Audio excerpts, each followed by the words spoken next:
आपने जब राजनीति का रास्ता चुना तो आप मुकेश साहनी जी के साथ थे, उनके साथ जाने की कोई वजह? कुछ दिनों के बाद मुझे लगने लगा कि जो आज देश में हजारों की संख्या में बहुत सारी ऐसी पार्टियां हैं, तो उसी पार्टी की तरह गिनती होगी। संघ से वीआईपी जाना और फिर बीजेपी जाना। लेकिन जब मुझे लगने लगा कि यहाँ जो सोच करके हम पार्टी बनाए थे वहाँ कुछ भी नहीं है, तो मैंने रास्ता बदलने का काम किया। टिकट बेच देती है छोटी पार्टियां, आप ये कहना चाहते हैं? कहीं ना कहीं आप जब देखेंगे, जब सब दिन निषाद करते रहेंगे और जब टिकट देने की बारी आएगी, जो माल लेकर के आएगा उसको मौका देंगे। इसीलिए लोग कहते हैं, अब तो निषाद समाज के लोग कहने लगे हैं कि वो सन ऑफ मलाह नहीं है, सन ऑफ माल्लाह है। और एयरपोर्ट आने वाले 2-4-5 दिन के अंदर एयरपोर्ट का टेंडर हो जाएगा। आने वाले दिनों में मैं रिवर फ्रंट में 148 करोड़ का योजना मैं अपने मंत्रालय से देने जा रहा हूँ। और एक तरफ वैसे लोग जो बात बात में पैसा मांगते हैं, चाहे टिकट लेने वाला हो, आप सब जानते हैं, हर लोग जानते हैं कि किस आधार पर टिकट दिया जा रहा है। आप ये आरोप लगा रहे हैं कि वो टिकट बेचते हैं, आप फिर से कह रहे हैं? निश्चित रूप से मैं आरोप नहीं लगा रहा हूँ, बल्कि ये फैक्ट है। और मैं मुजफ्फरपुर में हर प्रखंड में आने वाले दिनों में एक ऐसा इंस्टीट्यूशन बनाने जा रहा हूँ जिसमें हमारे समाज की बच्चियाँ, हमारे समाज के स्टूडेंट पढ़ करके के यूपीएससी की तैयारी, बीपीएससी की तैयारी, नीट की तैयारी करेंगे। यहाँ पर हम लोग के बीच अब राजभूषण चौधरी जी आ चुके हैं और चूंकि ये मुजफ्फरपुर से ही सांसद हैं, केंद्रीय राज्य मंत्री हैं, और सबसे बड़ी बात है कि जितने वोटों से ये जीते हैं वो बताता है कि ये कितने लोकप्रिय नेता हैं। तो अब हम इनसे सवालों का सिलसिला आगे बढ़ाएंगे और बहुत सारा सवाल इनसे करेंगे। तो आप बने रहिए, जितनी शिद्दत से आप हमारे साथ बने हुए हैं, आपने तमाम चीज़ों को सुना है, हम लेट से कार्यक्रम शुरू कर पाए हैं, तो इसी तरह का सहयोग आपका बना रहे और कार्यक्रम निश्चित तौर पर सफल होगा। तो आप तमाम सभी मेहमानों का हम एक बार फिर से शुक्रिया अदा करते हैं और राजभूषण जी TV9 के मंच पर आपका स्वागत करते हैं। आपके तमाम दर्शकों को बहुत बहुत धन्यवाद, बहुत बहुत आभार कि आपने इस इतने बड़े प्लेटफॉर्म पर, इतने बड़े मंच पर मुझे मौका दिया। धन्यवाद, थैंक यू। मेरा पहला सवाल यह है कि आप पेशे से डॉक्टर रहे, आपने लोगों की बहुत सेवा की, एक डॉक्टर के तौर पर आप रोसड़ा में पति पत्नी दोनों लोगों की सेवा करते थे। ये जो लोगों की सेवा मेडिकल के जरिए करते थे, फिर आपने राजनीति कैसे चूज कर लिया? देखिए, मैं चूँकि जिस जगह प्रैक्टिस करता था, जिस समय मैंने स्टार्ट किया था, उस जगह पर मेडिकल के क्षेत्र में काफ़ी सुधार की आवश्यकता थी। बहुत कम डेवलप्ड जगह था वो। और लगभग 15-16 साल प्रैक्टिस के बाद हम लोगों ने वहाँ एक बड़े लेवल पर हॉस्पिटल बनाया, ICU वगैरह सारा बनाया, और उस क्षेत्र के लिए एक लाइफलाइन हॉस्पिटल हुआ वो। तो लगा कि मुझे उसके बाद बहुत दिन काम करने के बाद मुझे ऐसा लगा कि मुझे बड़े प्लेटफॉर्म पर, बड़े लेवल पर लोगों की सेवा करनी चाहिए। चूँकि हॉस्पिटल में रह कर के लोग एक लिमिटेड एरिया के और कुछ खास लोग को ही सेवा कर पाता है लोग। तो इसलिए मुझे लगा कि देश के लेवल पर, प्रदेश के लेवल पर मुझे कुछ बड़ा काम करना चाहिए, और इसलिए मैंने राजनीति की तरफ रुख किया। पर आपने जब राजनीति का रास्ता चुना तो आप मुकेश साहनी जी के साथ थे, उनके साथ जाने की कोई वजह? फिर आपने बीजेपी को चुना, तो ये वैचारिक स्तर पर उनके साथ जाना मजबूरी थी या सत्ता पाने के लिए बीजेपी जरूरी था? आपने इस तरह का जो ट्रांजिशन किया, उसके पीछे की वजह क्या है? देखिए, जैसा कि आपने बताया भी कि हम लोगों ने एक पार्टी बनाई, और पार्टी का एकदम मोटो यही था कि एक आइडियल पार्टी बनाएंगे हम लोग। क्योंकि हम लोग प्रैक्टिस लाइफ में भी काफ़ी संतुष्ट थे और किसी चीज़ की दिक्कत नहीं थी। तो हमने सोचा कि अगर हम पार्टी बनाएंगे तो एक आइडियल पार्टी बनाएंगे जो कि रियल वे में आदमी की सेवा कर पाए, राष्ट्र की सेवा कर पाए। लेकिन कुछ दिनों के बाद मुझे लगने लगा कि जो आज देश में हजारों की संख्या में बहुत सारी ऐसी पार्टियां हैं, तो उसी पार्टी की तरह गिनती होगी। और लोग जिस चीज़ से हम भागना चाहते थे, जिस चीज़ से हम दूर होना चाहते थे, भ्रष्टाचार, टिकट बेचने का काम, और बहुत सारा जो आप समझते हैं राजनीति में बहुत सारी छोटी पार्टियां कर रही हैं, तो मुझे लगा कि मैं इसके लिए नहीं बना हूँ, और मुझे ऐसे जगह जाना चाहिए जहाँ इस चीज़ अच्छा से काम किया जाए, राष्ट्र को सर्वोपरि मानकर काम किया जाए, और जिस चीज़ के लिए मैं आया था राजनीति में। नहीं, पर राष्ट्र को सर्वोपरि मानने की भावना आपकी शुरू से रही है और इसलिए आपने संघ में सदस्यता भी ली थी, पर संघ से वीआईपी जाना और फिर बीजेपी जाना, इसीलिए मैंने आपसे ये सवाल पूछा।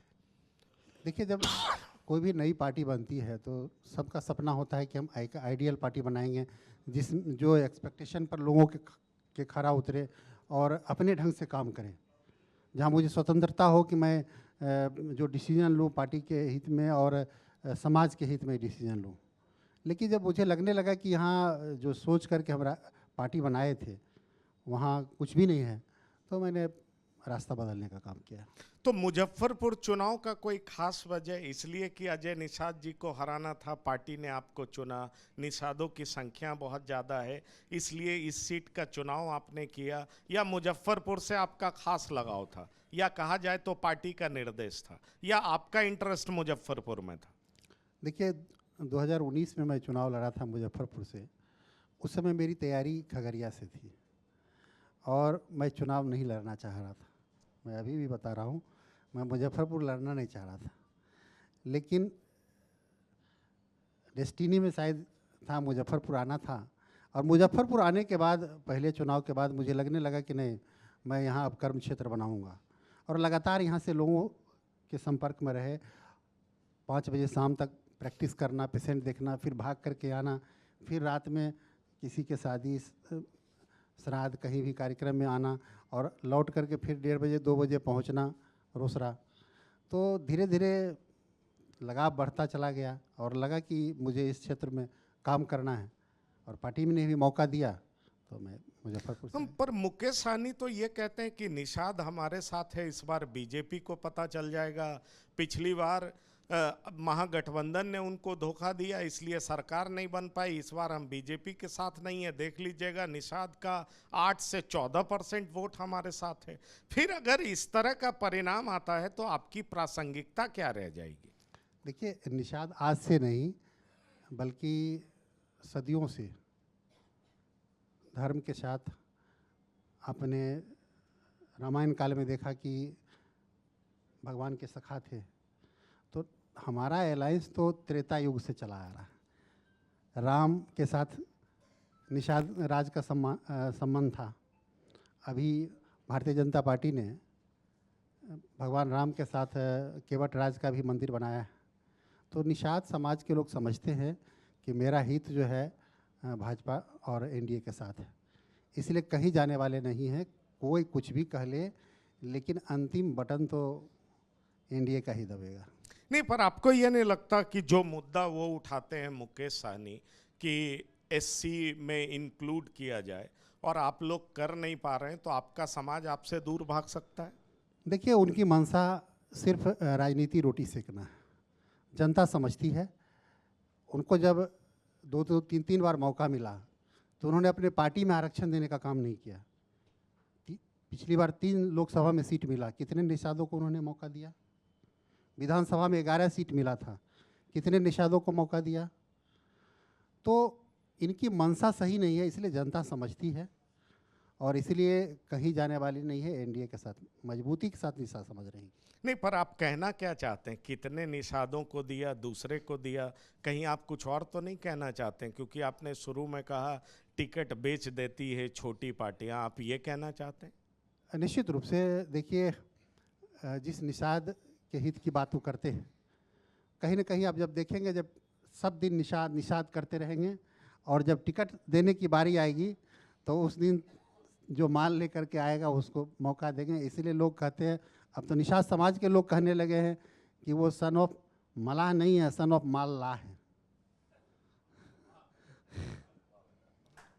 आप मुकेश सहनी के लिए कह रहे हैं कि वो सन ऑफ माल्लाह है, आप ये कहना चाह रहे हैं? जी जी, कि मतलब माल लेके आओ, जो माल लेके आएगा उसको मौका देते हो।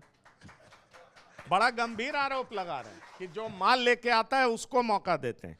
मैं जी जी, हम बोलिए बोलिए। ये मैं नहीं कह रहा हूँ, पूरे बिहार की जनता कह रही है। नहीं, पर एक केंद्रीय राज्य मंत्री क्या कह रहे हैं, ये एक बड़ा सवाल है। आप उनके एसोसिएट रहे हैं, उनके साथ रहे हैं, अगर वो माल लाने की परंपरा है उस पार्टी में, तो उस बात से आप भली भांति अवगत होंगे। देखिए, जिस तरह की राजनीति वो करते हैं, जिस तरह की राजनीति के लिए जाने जाते हैं, तो जनता समझती है, इसलिए आने वाले चुनाव में कुछ भी हल्ला कर लें, लेकिन जनता उनके साथ जाने वाली नहीं है। ठीक है, भीड़ जुटा लेना कहीं पर, चूँकि समाज की आबादी बहुत ज़्यादा है। आज बिहार में अगर एक जेसीबी बैक होता है ना, तो लोग 100 आदमी खड़ा हो जाता है कि आने दीजिए, थोड़ा और पीछे आने दीजिए। तो उस तरह का कार्यक्रम कोई भी आदमी करेगा थोड़ा बहुत, तो 200-500 आदमी जमा हो जाएगा। लेकिन जब वोट की बारी आती है तो लोग समझते हैं, बिहार के लोग राजनीतिक रूप से काफ़ी सजग हैं और इस बात को भली भांति समझते हैं कि एनडीए के शासनकाल में, एनडीए के नेतृत्व में बिहार का कितना विकास हुआ है। चाहे आप इलेक्ट्रिसिटी की बात करें, रोड इंफ्रास्ट्रक्चर की बात करें, हॉस्पिटल इंफ्रास्ट्रक्चर की बात करें, किसी भी पैरामीटर पर आप बात करेंगे तो लगेगा कि बिहार ने काफ़ी परिवर्तन किया, बिहार ने काफ़ी विकास किया है। और इसलिए बिहार की जनता वोट देने के समय, बटन दबाने के समय निश्चित रूप से उस बात को याद रखेगी और किसी के बहकावे में नहीं आएगी। बटन तो एनडीए के निशान पर ही दबेगा। ठीक है, पर यह भी कहा जाता है कि आप चुनाव तक नीतीश बाबू को नेता मान रहे हैं, चुनाव के बाद उनको हटा देंगे। मुकेश साहनी कहते हैं, सब लोग कहते हैं, क्योंकि उनके वोट पे जो 13-14% वोट है उस पे आपकी नज़र है। देखिए, भारतीय जनता पार्टी अपने कमिटमेंट के लिए जानी जाती है। आप पिछली बार आपने देखा कि उनसे ज़्यादा एनडीए में भारतीय जनता पार्टी के पास जदयू से ज़्यादा सीट था, लेकिन हमारे नेता ने जो कमिटमेंट किया था कि हम उनको मुख्यमंत्री मानते हैं, तो अभी तक हमने निभाया। अब विपक्ष के लोग क्या बोलते हैं, हम लोग उसको तवज्जो नहीं देते हैं, लेकिन हमारे नेता ने अगर कहा है, कमिटमेंट किया है, हम लोग ने कमिटमेंट किया है, तो हम कभी बदलेंगे नहीं, इस बात की गारंटी। पर आपके नेता अमित शाह ने यह भी तो कहा है कि चुनाव के बाद पार्लियामेंट्री बोर्ड तय करेगी कौन मुख्यमंत्री होगा। लेकिन नियमता तो यही होता है, हमेशा होता आया है, तो पार्लियामेंट्री बोर्ड तय करेगी, लेकिन हम उनके नेतृत्व में चुनाव लड़ रहे हैं। पर एक बात बताइए, आप सांसद बने, 2024 में चुनाव जीते, लगभग 1 साल का समय पूरा हो चुका है, उससे ज़्यादा हो चुका है अगर हम ये कहें। आपने मुजफ्फरपुर के लिए ऐसा क्या काम किया है कि आपके कहने पर विधानसभा में लोग बीजेपी को वोट देंगे? बहुत सही सवाल आपने किया है। मुजफ्फरपुर के लिए जो 2-3 मुद्दा बहुत अहम था। देखिए, एक सांसद के तौर पर जो फंड होता है, एमपी लेड का फंड होता है, वो तो सब करता है। इसके अलावा हमने जो काम किया है, मुजफ्फरपुर में जब हम वोट मांगने जाते थे तो लोग कहते थे कि मुजफ्फरपुर में एयरपोर्ट लाना सबसे ज़्यादा ज़रूरी है। और 1 साल के अंदर मैं 5 बार सिविल एविएशन मिनिस्टर से मिला और पीएम साहब से 20 दिसंबर को जाकर के आग्रह किया। 23 दिसंबर को उनके यहाँ से फ़ोन आ गया कि आपका एयरपोर्ट बनेगा, आप सीएम साहब से जाकर मिल लीजिए। मैं जाकर के उसी मंथ सीएम साहब से जाकर के मिला और एयरपोर्ट आने वाले 2-4-5 दिन के अंदर एयरपोर्ट का टेंडर हो जाएगा। तो एक तो बड़ा काम ये था, मेरे लिए चुनौती था कि मैं, बहुत सारे हमारे पार्टी के लीडर भी कहते थे कि एयरपोर्ट पर कोई अपना स्टेटमेंट नहीं देना, ये होने वाला नहीं है। लेकिन मुझे लगा कि आसान काम मैं करता नहीं। पर यहाँ तो लोग कहते हैं दरभंगा में बड़े नेता हैं संजय झा, वो लेके चले गए, पूर्णिया में एयरपोर्ट चला गया, मुजफ्फरपुर में बनने वाला नहीं है, बीजेपी ठग रही है। और आप पे भी कहते हैं कि अरे वो बेहतरीन डॉक्टर थे, कहाँ राजनीति में फंस गए, कह रहे हैं पर हो नहीं पाएगा। आप चुनाव से पहले हम टेंडर कराने जा रहे हैं, बोलने वाले लोग कुछ भी बोलें, जब हम काम करके दिखाएंगे तो उनको समझ में आएगा। दूसरा जो सबसे अहम मुद्दा था, जब हम कुढ़नी के क्षेत्र में जाते थे तो लोग कहते थे कुढ़नी में अगर आने वाले दिनों में चुनाव लड़ना है या कुछ कुढ़नी के लिए अच्छा करना है तो आप कदाने नदी की सफाई करवाइए। और कदाने नदी की सफाई के लिए हमने अपने विभाग से, अपने मंत्रालय से 84 करोड़ के लगभग फंड दिया है और आने वाले दिनों में वो भी चुनाव से पहले प्रयास में हम लोग हैं कि उसका भी टेंडर हो जाए। डीपीआर बन गया है और जल्दी ही फर्दो नाला की सफाई, कदाने नदी की सफाई, और जो शहर का गंदा पानी फर्दो नाला में जाता है, कदाने नदी में जाता है, इसको एसटीपी से प्यूरिफाई करके, साफ़ करके तब हम इसमें गिराएंगे। तो ये दो बड़ा काम जो है मेरा 1 साल के अंदर है। तीसरा बड़ा काम जो है, आने वाले दिनों में मैं रिवर फ्रंट में 148 करोड़ का योजना मैं अपने मंत्रालय से देने जा रहा हूँ। और चौथा जो बिहार में पहला काम होगा, बिहार में अभी तक इतने एडवांस टेक्नोलॉजी से सिंचाई की इरिगेशन की व्यवस्था नहीं थी। Modernisation of command area development, MCAD कहते हैं, मेरे मंत्रालय का ही एक भाग है, जिसमें हर खेत को पानी देने का काम हम करेंगे।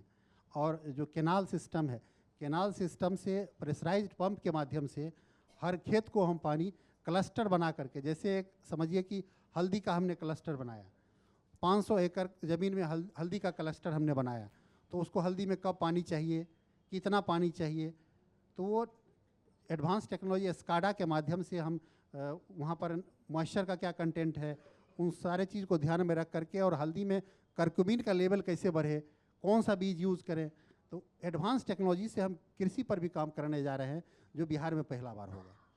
तो ये भी लगभग 300 करोड़ का योजना है।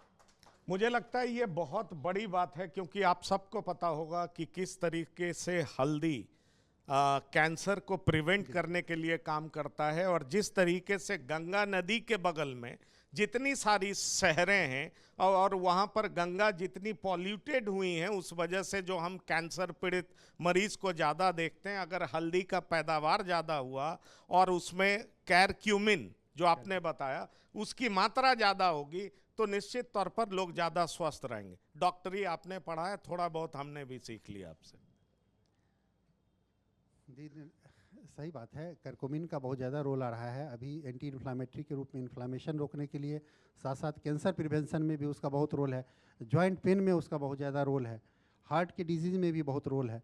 तो करक्यूमिन का अच्छा कंटेंट हो, तो उस पर भी हम काम कर रहे हैं कि यहाँ के लोगों को अच्छा बीज मिले, और लोग क्लस्टर बना करके उस वैल्यू एडिशन कैसे करें, उस पर भी हम काम करेंगे। यहाँ के लोगों को कृषि के क्षेत्र में भी हम आगे बढ़ाने का काम करेंगे, जो बिहार में अभी तक ये सिस्टम नहीं था। चलिए अब फिर से राजनीतिक सवाल पर आते हैं। सवाल ये है कि निषाद को शेड्यूल कास्ट में इंक्लूड किया जाए, और इस मुद्दे को लेकर के मुकेश सहनी तेजी से आगे बढ़ रहे हैं, अपनी राजनीति चमका रहे हैं। उन्होंने यहाँ तक कहा है कि एक बार आप SC में इंक्लूड कर लीजिए, मुझे ना कोई सीट दीजिए, ना मंत्री पद दीजिए, मुझे कुछ नहीं चाहिए। और जिस तरीके से लोगों के हाथ में गंगा जल रख करके उन्होंने शपथ दिलवाया है, आपको लगता है कि इस बार आपकी ये अपील निषादों के दिल में बैठ पाएगी, या आप ये मान रहे हैं कि कहीं ना कहीं बीजेपी चूक कर रही है, SC स्टेटस दे नहीं पा रही है, इसलिए बीजेपी को आने वाले समय में नुकसान होगा? देखिए, जहाँ तक आरक्षण का सवाल है, पार्टी उन मुद्दों पर भी विचार कर रही है केंद्र में, और लगातार हम लोग संपर्क में हैं। लेकिन जब तक आरक्षण का काम नहीं हो जाता, तब तक हम एक दूसरा, मान लीजिए यहाँ से आप पटना जा रहे हैं, गांधी सेतु अगर लग रहा है कि बहुत ज़्यादा जाम है, तो दूसरा JP सेतु से भी जाते हैं। तो समाज को आगे बढ़ाना है, तो इसके लिए मैं अपील करता हूँ समाज से कि आप अपने बच्चे को पढ़ाइए। ऐसा नहीं है कि जिस समाज को आरक्षण नहीं है वो आगे नहीं बढ़ पाया है। इतिहास गवाह है, जिनको आरक्षण नहीं मिला, जिसने ज़्यादा संघर्ष किया है, वो ज़्यादा आगे बढ़े। आरक्षण मिलना अच्छी बात है, लेकिन सबसे पहले ज़रूरी है पढ़ना। और मैं इसलिए समाज के बीच जहाँ भी जा रहा हूँ, सबसे पहले मैं एजुकेशन पर जोर दे रहा हूँ। पर वो तो कहते हैं कि 14% वोट मेरा है, अति पिछड़े का मैं सबसे बड़ा नेता हूँ, कर्पूरी ठाकुर के बाद मैं ही हूँ। आप इसको कैसे देखते हैं? देखिए, आजकल राजनीति में और बहुत सारे क्षेत्र में स्वयंभू नेता बनने का, लोगों को स्वयंभू डिप्टी CM बनने का, स्वयंभू CM बनने का एक प्रचलन चल गया है कि मैं CM बनूंगा। ये तो जनता तय करेगी ना, कौन CM बनेगा, कौन नेता बनेगा। कर्पूरी ठाकुर वो महान लीडर थे, जिन्होंने समाज के हर तबके के लिए काम किया, खास करके पिछड़ों के लिए ज़्यादा काम किया। आज वो जिस विचारधारा के साथ है, क्या कर्पूरी ठाकुर को उस विचारधारा ने सम्मान दिया? उनकी सरकार बनी, भारत रत्न नहीं दिया। भारत रत्न लोग जिंदा में अपने नाम करा लिए, किसी ने कर्पूरी ठाकुर को याद नहीं किया। आज कर्पूरी ठाकुर को अगर सम्मान देने की बात आई, तो देश के यशस्वी प्रधानमंत्री नरेंद्र मोदी जी ने भारत रत्न देने का काम किया। तो इसीलिए अति पिछड़ा समाज भी समझता है कि मुझे किसके साथ जाना है। आज अति पिछड़ों की बात करने का हक अगर किसी को है तो बिहार में विकास पुरुष नीतीश कुमार जी को है, जिन्होंने अति पिछड़ा समाज के कल्याण के लिए बहुत सारे काम किए, चाहे वो पंचायती राज में आरक्षण देने का काम हो या अति पिछड़ा समाज को आगे बढ़ाने का काम हो, राजनीतिक रूप से आगे बढ़ाने का काम हो, हर क्षेत्र में उन्होंने जो काम किया है, मुझे तो लगता है श्रद्धेय कर्पूरी ठाकुर जी के बाद अगर अति पिछड़ों का कोई बड़ा लीडर है तो वो आदरणीय नीतीश कुमार जी हैं।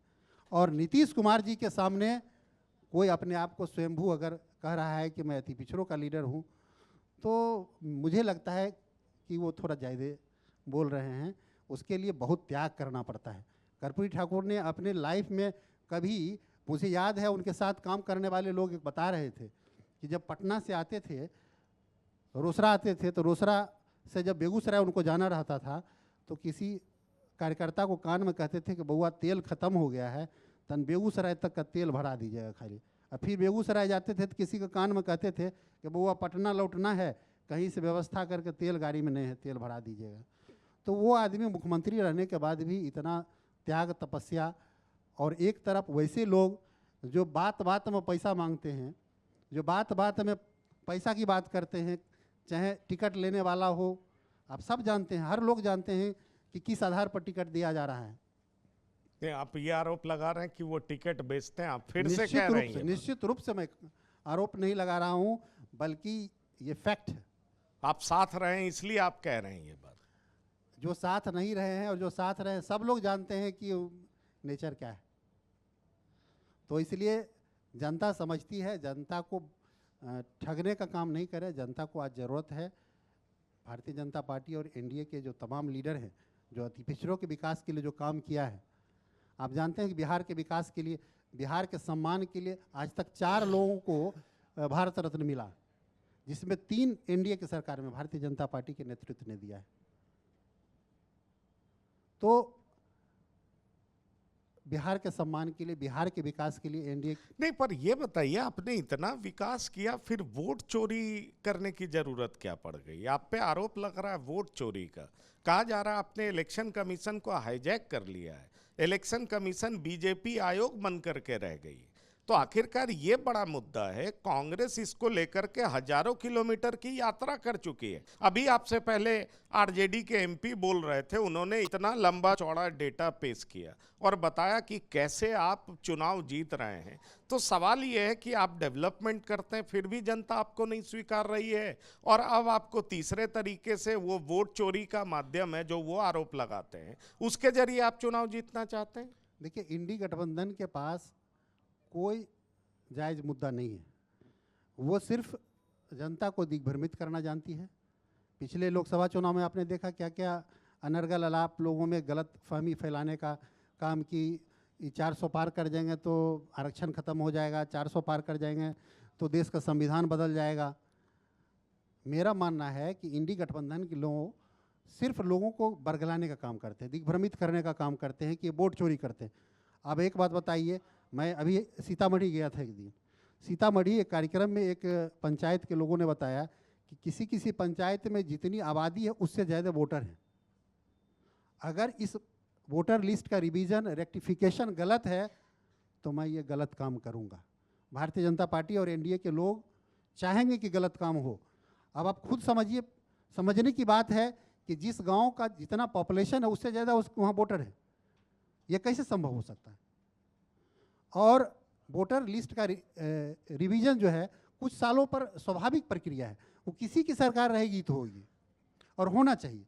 कुछ लोग माइग्रेट करते हैं, कुछ लोग डेथ कर जाते हैं, तो ऐसे कंडीशन में वोटर लिस्ट का रिवीजन जरूरी होता है, जो भारतीय जनता पार्टी के समय में हो रहा है। तो ये दिग्भ्रमित करने का काम कर रहे हैं कि भारतीय जनता पार्टी हमारे लोगों का नाम काट रही है। लेकिन भारतीय जनता पार्टी कि एक एक कार्यकर्ता के रहते हुए कभी भी ना तो संविधान बदलेगा, संविधान की और मजबूती आएगी, और ना तो वोट की चोरी होगी। वोट की चोरी नहीं होगी। अब मैं आपसे ये सवाल करना चाहूँगा, मुजफ्फरपुर बड़ा हिस्टोरिकल प्लेस रहा है, एलएस कॉलेज बहुत चर्चित कॉलेज हुआ करता था। अब जो एलएस कॉलेज की स्थिति है या हम इस यूनिवर्सिटी की बात करें, उससे आप संतुष्ट हैं? क्योंकि आप शिक्षा की बात कर रहे थे। और दूसरा बड़ा सवाल मैं ये करना चाहूँगा कि आरोप लगता है महाजंगल राज का। यहाँ पर भी हमने देखा है कि बहुत सारे जमीन माफिया एक दूसरे की हत्या कर रहे हैं, कई लोगों की हत्या हो चुकी है। बतौर सांसद आपने इसके लिए कोई प्रयास किया कि लॉ एंड ऑर्डर यहाँ का ठीक हो? बतौर सांसद आपने कभी इसका प्रयास किया कि जिस तरह का यूनिवर्सिटी ये पास्ट में होता था, उस तरह की यूनिवर्सिटी फिर से बनाई जाए ताकि लोग यहीं पढ़ें, बाहर पलायन ना करें, बाहर पढ़ने नहीं जाएं? क्योंकि मैं हैरान होता हूं, कोटा में लोग इंजीनियरिंग की तैयारी करने जाते हैं, टीचर यहाँ का, स्टूडेंट यहाँ का और बिल्डिंग वहाँ का होता है। तो आखिरकार ऐसी व्यवस्था आज तक क्यों बनी हुई है, जबकि नीतीश कुमार लंबे समय से मुख्यमंत्री हैं? और ये जब आपके विरोधी सवाल पूछते हैं तो निश्चित तौर पर इसका जवाब ढूंढना बड़ा मुश्किल होता है। जवाब बहुत आसान है, मैं बताता हूँ आपको। देखिए, जहाँ तक आपने बताया कि कोटा में लोग यहाँ के, कोटा ही नहीं पूरे दुनिया में कहीं खोजेंगे। मैं अभी कल रात पंजाब से आया हूँ। पंजाब में जिस जगह पर मैं ठहरा था वो लंदन इकोनॉमिक्स स्कूल से पढ़ रहे थे। तो बताया कि बिहार के बच्चे इतना संघर्ष करते थे कि हम लोग तो बड़े परिवार के थे, तो बोले कि हम लोग तो एक रूम लेकर के रहते थे, उसमें आराम से रहते थे, और बिहार के बच्चे एक रूम में 4 स्टूडेंट रहते थे। 2 स्टूडेंट बैठ करके पढ़ रहा है तो 2 सो रहा है। जब वो पढ़ा हुआ हो जाएगा, वो हटेगा सो करके तो दूसरा सोएगा। मतलब इतना अभाव था कि एक रूम में 4-4 स्टूडेंट पढ़ कर करके, और वही लोग बाद में आईएएस निकालते थे। बोले कि कितने मेरे फ्रेंड हैं जो आईएएस हैं। तो एजुकेशन में काफ़ी बिहार ने संघर्ष किया है। वो इसलिए किया है, मुझे आज भी याद है जब 95 में मेरा एमबीबीएस में सिलेक्शन हुआ था, उस समय पटना में जो बड़े बड़े टीचर थे, ट्यूटर थे, जिनकी अच्छी लेवल का इंस्टीट्यूशन था, सरस्वती पूजा के समय में रंगदार आते थे और बोलते थे कि इतना 5 लाख रुपया दीजिए, 10 लाख रुपया दीजिए। अपराध का ग्राफ ये था कि लोग सारे छोड़ करके भाग गए कोटा। आज बिहार में लॉ एंड ऑर्डर का स्थिति सुधरा है। आपके जानकारी के लिए मैं बता दूं कि आज बिहार में मर्डर का जो ग्राफ है वो 47% घटा है। किडनैपिंग का स्टेट कहा जाता था बिहार को। पान वाले दुकानदार का, प्राथमिक विद्यालय के शिक्षक का किडनैपिंग होता था। आज किडनैपिंग का डाटा आप जब देखेंगे तो 99% डिक्लाइन किया है। तो ये काफ़ी लॉ एंड ऑर्डर का स्थिति सुधरा है। अब लोग आ रहे हैं, बिहार में भी इंस्टीट्यूशन खुल रहा है। और मुजफ्फरपुर में, जैसा कि मैं चाह रहा हूँ डिजिटल माध्यम से, मैं इसके लिए आदरणीय अलख पांडे जी से जाकर के मिला था, फिजिक्स वाला से, और उनका एक मॉडल बहुत अच्छा लगा मुझे। और मैं मुजफ्फरपुर में हर प्रखंड में आने वाले दिनों में एक ऐसा इंस्टीट्यूशन बनाने जा रहा हूँ जिसमें हमारे समाज की बच्चियाँ, हमारे समाज के स्टूडेंट पढ़ करके के यूपीएससी की तैयारी, बीपीएससी की तैयारी, नीट की तैयारी करेंगे यहाँ पर। लेकिन हत्या नहीं रुक पा रहा है, उसके बारे में आप क्या कहेंगे? मुजफ्फरपुर में जो गैंग वार है या पता नहीं जमीन माफियाओं की लड़ाई है, अक्सर हम सुनते हैं नोएडा से कि यहाँ हत्याएं रुक नहीं रही। इसके बारे में आपने कभी सोचा है, कभी नीतीश कुमार से बात की है? नहीं, मैंने बात भी किया और यहाँ के प्रशासन के साथ मेरी बैठक भी लगातार 2-3 बार हुई है और उसमें काफ़ी कमी भी आई है। जो भी अपराध, देखिए अपराध 2 ढंग का होता है। एक होता है ऑर्गेनाइज्ड क्राइम होता है जो कि पैसा के लिए करता है काम, और दूसरा होता है किसी से पर्सनल राइवलरी है, ज़मीन का लड़ाई हो, पारिवारिक कोई कलह हो जिसमें, तो इसको कहीं से भी जो पारिवारिक और पर्सनल लेवल पर होता है उसको रोकना थोड़ा डिफ़िकल्ट होता है। लेकिन जो गैंगवार होता है वो बिहार में काफ़ी घटा है, और जो संगठित अपराध है वो घटा है। पर्सनल लेवल पर जिसके साथ दिक्कत है वो हुआ है। उसके लिए ज़रूरत है समाज में और शिक्षा बढ़ाने का, लोगों में थोड़ा पेशेंस आए। और क्राइम में कमी इसलिए भी आया है कि सुशासन की सरकार है। जो भी अपराध कर रहे हैं लोग, बड़े से बड़े अपराधी हों, कोई भी हों, पकड़े जाते हैं। चलिए, अंतिम 3 सवाल आपसे पूछूंगा। आपने बड़ा कॉन्फिडेंटली कहा आरजेडी की सरकार नहीं बनेगी। आरजेडी तो कहती है उनके सारे आइडियाज़ की चोरी कर रहे हैं आप। नौकरी उन्होंने दी, आप तो पहले कहते थे अपने बाप के घर से पैसा देगा। नीतीश कुमार ने बोला था एक बार 15 अगस्त को। आरजेडी कहती है 17 महीने की हमारी सरकार थी और हमने नौकरी देना शुरू किया। तो नौकरी आप उनके दबाव में देने लगे। जहाँ तक मेडिकल एजुकेशन की बात है या शिक्षा व्यवस्था, माफ़ करिएगा, स्वास्थ्य व्यवस्था की बात है, उसको लेकर के भी बड़ा सवाल उठता है। और ख़ास तौर पर आप मेडिकल प्रोफेशन से जुड़े हुए हैं। आज भी SKMCH की जो हालत है, मुझे लगता है आप जब वहाँ जाएंगे तो आप परेशान जरूर होंगे कि उसकी स्थिति इस तरह की क्यों है। क्या आप इसके लिए चिंतित हैं? क्या आपने इसके लिए कोई प्रयास किया है? निश्चित रूप से वहाँ इंफ्रास्ट्रक्चर में चूँकि हुआ है क्या, पहले लोग सरकारी अस्पताल में नहीं जाते थे, प्राइवेट हॉस्पिटल में जाते थे। अब जो सरकार के प्रति और व्यवस्था के प्रति विश्वास बढ़ा है, तो सरकारी अस्पताल में भी अब एक हुजूम बन गया है, लोग जाते हैं इलाज कराने के लिए। तो इंफ्रास्ट्रक्चर थोड़ा और इम्प्रूव करने की आवश्यकता है मुझे, और हम लोग लगे हुए हैं, करेंगे। पहले क्या होता था, प्राइवेट में ही लोग जाते थे, सरकारी में जाते नहीं थे। तो बिल्डिंग में क्या कमी है, व्यवस्था में क्या कमी है, लोगों को पता नहीं चलता था। और मेडिकल एजुकेशन में काफ़ी इम्प्रूवमेंट हुआ है। जिस आज से 2005 में जब नीतीश कुमार जी की सरकार बनी थी, उस समय मात्र 510 MBBS स्टूडेंट बनाने की क्षमता थी बिहार को। आज लगभग 3200 से ऊपर MBBS डॉक्टर बनाने की क्षमता है हमारे पास। तो काफ़ी इम्प्रूवमेंट आया है। हमने नए नए कॉलेज खोले हैं, मेडिकल एजुकेशन हो, टेक्निकल में पॉलिटेक्निक और इंजीनियरिंग के क्षेत्र में हो। हमने 2 एम्स देने का काम किया पटना, और 2008 में पटना में एम्स की स्थापना हुई। 2024 में शिलान्यास प्रधानमंत्री जी ने आकर के दरभंगा में किया। मुजफ्फरपुर को एक बड़ा कैंसर इंस्टीट्यूट मिला। तो हेल्थ इंफ्रास्ट्रक्चर की बात करें तो उसमें काफ़ी इम्प्रूवमेंट, लेकिन पॉपुलेशन भी उतना ही तेज़ी से बढ़ रहा है और लोगों का सरकारी व्यवस्था के प्रति विश्वास बढ़ रहा है। इसके कारण जो रस है, तो उसको थोड़ा सा हम लोग को और मैच करने की आवश्यकता है, और हम लोग कर रहे हैं।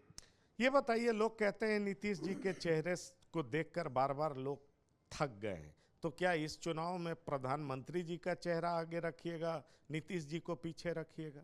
क्योंकि नीतीश जी के बारे में ये भी कहा जाता है वो अचेत हो गए हैं, वो स्वस्थ नहीं है उस तरह से, देखिए वो डमी है, बीजेपी हाईजैक कर ली है, कुछ ऑफिसर सरकार चला रहे हैं। देखिए, देश के लेवल पर यशस्वी प्रधानमंत्री नरेंद्र मोदी जी और प्रदेश के लेवल पर विकास पुरुष नीतीश कुमार जी, दोनों आदमी ने जिस तरह से काम किया है देश के विकास के लिए, बिहार के विकास के लिए, कोई कन्फ्यूजन नहीं रखना। हम सब एक हैं और हम सब मिलकर के बिहार को एक विकसित बिहार बनाने के संकल्प के साथ उतरेंगे। नहीं, पर संकल्प कैसे पूरा होगा? आरोप तो आप पे लगता है गुजरात में फैक्ट्री, बिहार में विक्ट्री, इस तरह की बात होती है, तो ये कैसे पूरा होगा? आप ट्रेन चलाते हैं मजदूरों को जाने के लिए, ले आने के लिए, तो ये संकल्प कैसे पूरा होगा? आरजेडी ने बड़ा मुद्दा बनाया इसको। नहीं, आरजेडी के पास कोई मुद्दा नहीं है। मैं बता रहा हूँ आपको, बिहार में चूँकि कोई भी इंडस्ट्री लगाने के लिए इंडस्ट्रियलाइजेशन तभी हो पाएगा। इंडस्ट्रियलाइजेशन के लिए 3 फैक्टर चाहिए। एक तो इलेक्ट्रिसिटी की अच्छी उपलब्धता होनी चाहिए, रॉ मटेरियल होना चाहिए, और रोड इंफ्रास्ट्रक्चर ट्रांसपोर्टेशन के लिए होना चाहिए, और कुशल कारीगर। एक 4 फैक्टर होता है। और अब बिहार में बिजली की भी अच्छी स्थिति है, रोड इंफ्रास्ट्रक्चर में भी काफ़ी अच्छा इंप्रूवमेंट हुआ है। हमारे पास काम करने वाले कुशल कारीगर हैं, रॉ मटेरियल हमारे पास है ही। तो इस तरह से बिहार में अब जो अगला फेज हम लोग का होगा वो इंडस्ट्रियलाइजेशन का जाल बिछेगा। बिहार में औद्योगिक क्रांति आएगी और यहाँ के युवाओं को यहीं पर रोजगार मिलेगा, कहीं जाने की आवश्यकता नहीं होगी। जो लोग एक समय था जो पलायन कर गए थे, मैं अभी हाल में गुजरात गया हुआ था। गुजरात में जो एक बड़े व्यवसायी हैं जिनके प्रयास से अभी यहाँ रिचार्ज स्ट्रक्चर भी हमने बनाया है 500 मुजफ्फरपुर में, तो उन्होंने बात बात में बताया मुझे कि मैं बिहार से हूँ। मुझे बड़ा आश्चर्य लगा। उनका अपना जेट वगैरह है, तो बताए कि हम भागलपुर से हैं और भागलपुर में कपड़ा का मेरा दुकान था। मेरे सामने में दुकानदार, एक मेरे मित्र दुकानदार थे, उनके पिताजी की हत्या हो गई और वो पहचान रहा है किसने मारा, लेकिन जब कोर्ट में गया तो बोला हम नहीं पहचाने। ये भय और आतंक था जिसके कारण लोग पलायन कर गए यहाँ से। तो जो लोग कहीं अब जा कर के अपना उद्योग धंधा एस्टेब्लिश कर लिया, वहाँ कपड़ा का उनका बड़ा बड़ा मिल है, और वो बड़ी आग्रह किए कि नहीं एक बार मेरे घर पर चलिए। और जब गए, जब कहानी बताने लगे बिहार में उस समय क्या स्थिति थी और कैसे कैसे यहाँ से लोग पलायन किए और वहाँ जा कर के गुजरात में आज बड़े बड़े इंडस्ट्री लगाए हुए हैं लोग, तो मुझे आश्चर्य लगा। और जब लोग कहीं एस्टेब्लिश हो गया तो फिर से उसको ला पाना बड़ा मुश्किल होता है। लेकिन उन्होंने बताया, मैंने उनसे आग्रह किया कि चलिए मुजफ्फरपुर में हम व्यवस्था देते हैं, यहाँ पर कपड़े का मिल लगाइए, साड़ी का फैक्ट्री लगाई है। उन्होंने भरोसा दिलाया है कि मैं एक टीम भेजूंगा और मुजफ्फरपुर में जो सूता पट्टी जिस चीज़ के लिए जाना जाता था, मैं सूता पट्टी का वो वैभवशाली इतिहास को मैं पुनः स्थापित करूंगा और मुजफ्फरपुर में इंडस्ट्री लगाऊंगा। चलिए मंत्री जी, आपने बड़ी साफगोई से हर सवाल का जवाब दिया। आपने डेवलपमेंट की भी बात की, आपने मुजफ्फरपुर के लिए 1 साल में क्या किया वो भी बताया, और साथ साथ आपने विरोधी पर टिकट बेचने का भी आरोप लगा दिया। तो ये 3 बड़ी बातें जो आपसे हमने सुनी, इसके लिए हम आपको तहे दिल से शुक्रिया अदा करते हैं। आप TV9 के मंच पर आए, बहुत बहुत धन्यवाद और शुक्रिया। आपका भी बहुत बहुत धन्यवाद।